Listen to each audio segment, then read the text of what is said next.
Hello again, I'm Blunty, and while exploring a big-ass camera store in Japan recently, I snatched up these two little buggers. They're little stick-on effect lenses for camera phones, and they set me back about 450 yen each, which is about $5 in Aussie dollary doos.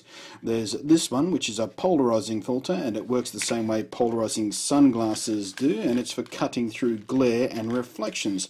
We'll take a look at some examples of this in a moment. Contestant number 2 is a star filter. Basically, it's a bit of plastic with a cross-hatch pattern scored into it, and when you pop it on your camera, it does some interesting things with points of light.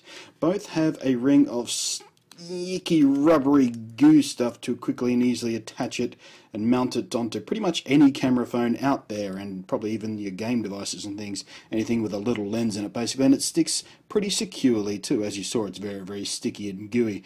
They're also fantastic at collecting pocket lint, so despite the intent of the design to be hung from your keys, or perhaps as a lanyard mount on some phones to keep them handy at all times, my recommendation is to keep them in a nice little lint-free pouch. And that's pretty much all there is to them, so let's look at what they do to your photos and video when you stick them on a camera. First up, the star filter. The cliche with these, of course, is usually candlelight, to make the flame glow a little bit more romantically, and those trademark star filter shafts of light streaking out from the light source.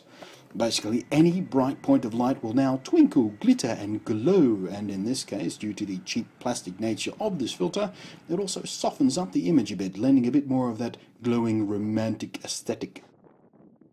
Street lights in the early morning and droplets of water with a strong light source nearby are also pretty targets for the star filter. The filter can also spin. It doesn't spin particularly smoothly, again because it's a cheap little toy lens, but that ability does allow you the creative freedom to align the 4 shafts of light to your liking.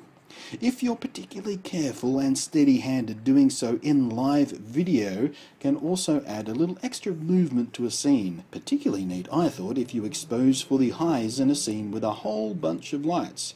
But again, its cheap plasticky build makes this very difficult to do smoothly. Take the lens off again and you can see it kind of sucks the magic out of things, like the sun glinting on water. Suddenly boring, isn't it?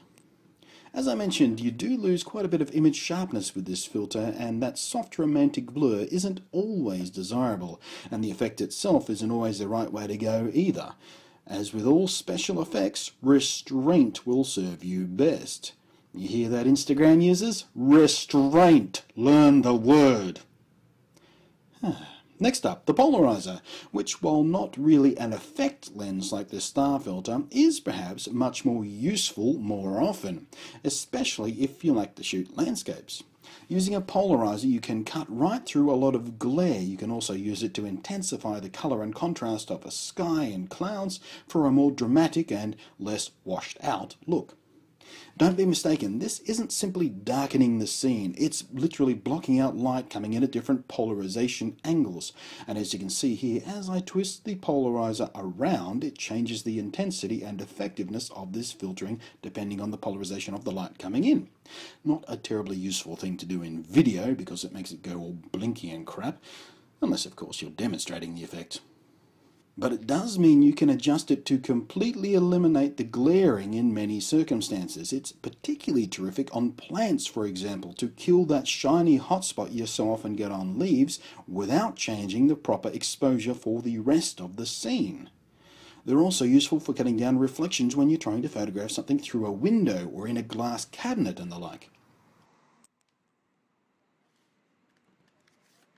So there you go, 2 cheap little lenses for your camera phone, one fun, one useful, both tiny and light enough to go with you everywhere you go, so you've always got some extra tools handy for getting creative with. I got mine in Japan, but you will also find them in some stores or markets if you hunt in the right places, and you can usually find them online if you search for jelly lenses. Jelly because of the jelly gooey sticky thing on there they're usually called. There are more effects and lens types available too, like a fisheye lens effect, which is also a bit of fun to play with. Anyway, I'm Blunty, thanks for watching, have fun with your phoneography. God, I hate that word, and I'll catch you next time.